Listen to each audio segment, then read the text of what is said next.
कराची में बारिशों की पेशगोई, अलर्ट भी जारी।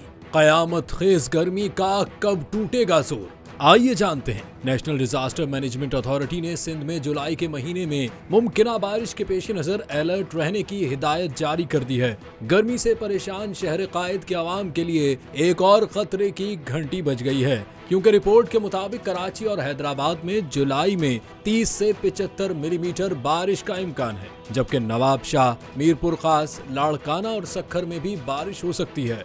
उधर कराची में शदीद गर्मी ने शहरियों का जीना मुहाल किया हुआ है। गुज़िश्ता रोज शहर का दर्जा हरारत 41 डिग्री तक पहुंच गया था, जबकि गर्मी की शिद्दत 52 डिग्री से भी ज्यादा महसूस की जा रही थी। आइंदा 2 से 3 रोज के दौरान दर्जा हरारत 40 सेंटीग्रेड तक रहने का इम्कान है।